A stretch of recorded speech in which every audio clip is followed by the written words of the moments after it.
जय हिंद फ्रेंड्स। स्वागत है आपका अपने ही YouTube channel P Kumar history classes में। पिछले वीडियो में हमने फिरोज शाह तुगलक से संबंधित महत्वपूर्ण प्रश्नों को हल किया था।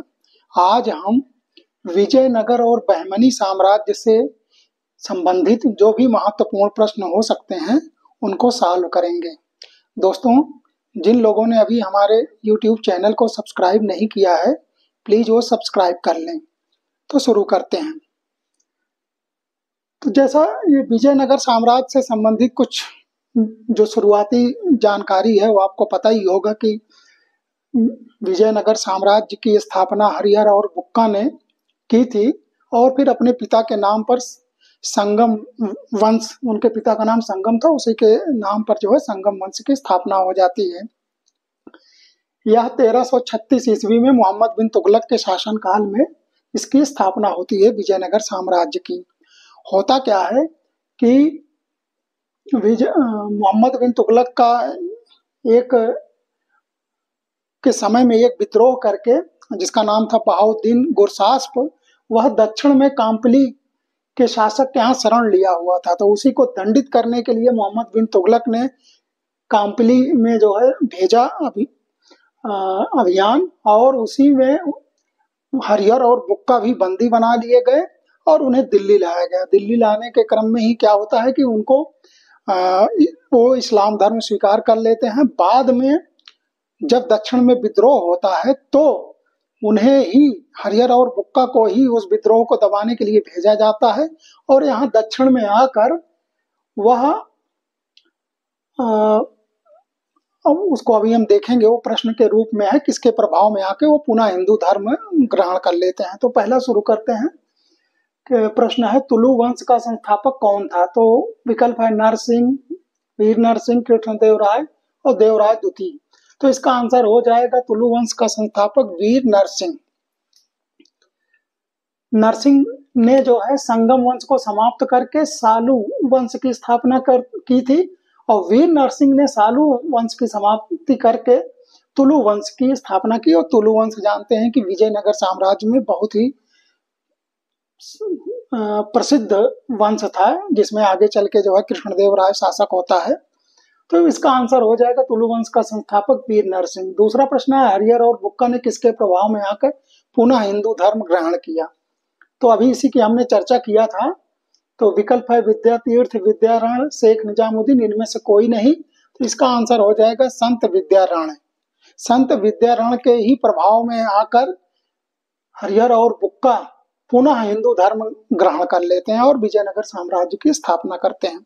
अगला प्रश्न है किस विजयनगर शासक ने चीन में एक दूत मंडल भेजा था। विकल्प है हरिहर द्वितीय, बुक्का प्रथम, कृष्णदेव राय, देवराय द्वितीय। तो इसका आंसर हो जाएगा बुक्का प्रथम। बुक्का प्रथम ने ही 1674 ईस्वी में चीन में एक दूत मंडल भेजा था।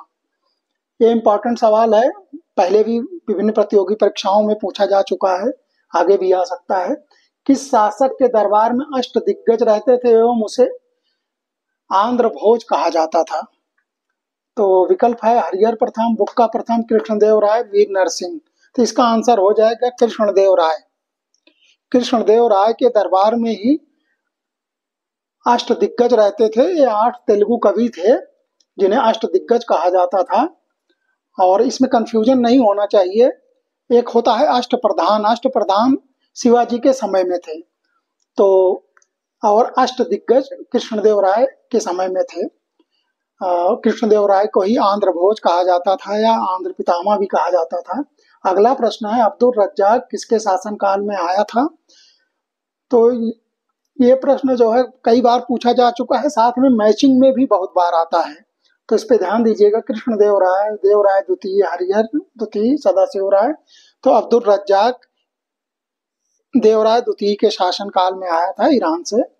अगला प्रश्न है इटली का यात्री निकोलो कोंटी किसके समय में विजयनगर आया था। विकल्प है हरिहर द्वितीय, अच्युतदेव, देवराय प्रथम, वेंकट द्वितीय। तो निकोलो कोंटी देवराय प्रथम के समय में आया था। अगला प्रश्न है विजयनगर का पहला शासक जिसने बहमनियों से गोवा छीना। विकल्प है देवराय द्वितीय, कृष्णदेव राय, हरिहर द्वितीय, नरसिंह सालू। तो इसका आंसर हो जाएगा हरिहर द्वितीय। हरिहर द्वितीय ने ही सर्वप्रथम बहमनियों से गोवा को छीना था।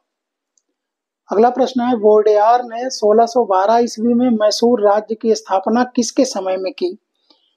ध्यान दीजिएगा, मैसूर राज्य की स्थापना किसके समय में की? विकल्प है सदाशिव राय, अच्युतदेव, वेंकट द्वितीय, तिरुमल। तो इसका आंसर हो जाएगा वेंकट द्वितीय। यह भी एक इम्पॉर्टेंट सवाल है, ये एक दो बार जो है कॉम्पिटिटिव एग्जाम में आ चुका है और उस समय ये बहुत ही कठिन सवाल माना जाता था, तो इसको आप ध्यान दीजिएगा। और एक चीज ये भी ध्यान देने वाली है कि विजयनगर और बहमनी साम्राज्य की स्थापना के समय दिल्ली में सुल्तान मोहम्मद बिन तुगलक ही था। विजयनगर साम्राज्य की स्थापना 1336 ईस्वी में होती है और बहमनी साम्राज्य की स्थापना 1347 ईस्वी। नेक्स्ट है नागलपुर नामक नया नगर विठल स्वामी मंदिर का निर्माण किसने करवाया? विकल्प है देवराय द्वितीय, हरिहर द्वितीय, कृष्णदेव राय, वीर नरसिंह। तो इसका आंसर हो जाएगा कृष्णदेव राय। देखिए इस प्रश्न को भी ध्यान से पढ़िए, तो इसमें से कई जो है क्वेश्चन बन सकते हैं। एक तो यही बन सकता है कि नागलपुर या नागलापुर नामक नगर की स्थापना किसने करवाई थी, तो उसका आंसर हो जाएगा कृष्णदेव राय। एक हो सकता है कि विठल स्वामी मंदिर का निर्माण किसने करवाया, तो उसका भी आंसर हो जाएगा कृष्णदेव राय। तो इस प्रश्न का उत्तर नागलपुर नामक नया नगर और विठल स्वामी मंदिर का निर्माण किसने करवाया, तो इसका आंसर हो जाएगा कृष्णदेव राय। इसलिए आपको प्रश्न भी बहुत ध्यान से पढ़ने की जरूरत है, कई बार उसमें प्रश्न से ही कोई दूसरा प्रश्न भी तैयार हो जाता है।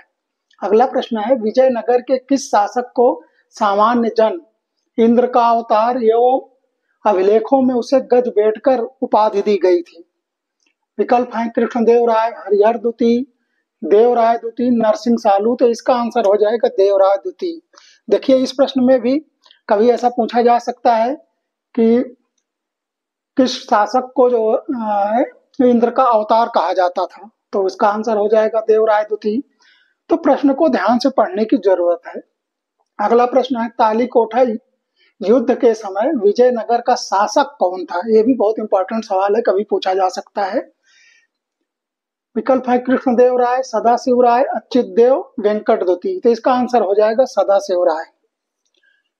तालीकोटा का युद्ध 1565 ईस्वी में हुआ था, तो उस समय विजयनगर का शासक सदाशिव राय था। अगला प्रश्न है अहमद शाह ने गुलबर्गा के पश्चात किससे राजधानी बनाया? तो विकल्प है बीदर, बरार, अहमदनगर, बीजापुर। तो इसका आंसर हो जाएगा बीदर। जैसा कि आप जानते हैं कि बहमनी साम्राज्य की स्थापना हसन गंगू नामक एक जिसने अलाउद्दीन बहमन शाह की उपाधि धारण करके 1347 ईस्वी में बहमनी साम्राज्य की स्थापना की थी। अगला प्रश्न है महमूद गवां द्वारा लिखित ग्रंथ का नाम क्या था? तो एक है पहला विकल्प रौलत उल इंसा, दूसरा है दीवान ए असरा, सी है ए और बी दोनों, और डी है इनमें से कोई नहीं। तो इसका आंसर हो जाएगा ए और बी दोनों। रौलत उल इंसा और दीवान ए असरा दोनों को ग्रंथ की रचना की थी महमूद गवां ने। अगला प्रश्न है किस शासक ने किताब ए नौरस की रचना की और नौरसपुर नगर की स्थापना की? ये बहुत इंपॉर्टेंट सवाल है, इस पर आप ध्यान दीजिएगा। विकल्प है मोहम्मद आदिल शाह, इब्राहिम आदिल शाह, हुसैन निजाम शाह, अली आदिल शाह। तो इसका हो जाएगा आंसर इब्राहिम आदिल शाह द्वितीय। अगला प्रश्न है किसे जगत गुरु और अबला बाबा कहा जाता था? विकल्प है अली आदिल शाह, इब्राहिम आदिल शाह द्वितीय, मोहम्मद आदिल शाह, अलाउद्दीन अहमद द्वितीय। तो इसका आंसर हो जाएगा इब्राहिम आदिल शाह द्वितीय। बीजापुर का शासक, इसे अबला बाबा क्यों कहा जाता था? क्योंकि ये निर्धनों का जो है शुभचिंतक था और जगत गुरु अपने उदार दृष्टिकोण के कारण इसे वहां की जनता जो है इसे जगत गुरु की उपाधि दी थी और अबला बाबा के नाम से इसे जाना जाता था। अगला प्रश्न है, किससे दक्कन की लोमड़ी कहा जाता था? विकल्प है मलिक अंबर, मीर जुमला, अमीर अली वरीद, अफजल खां। तो इसका आंसर हो जाएगा अमीर अली वरीद।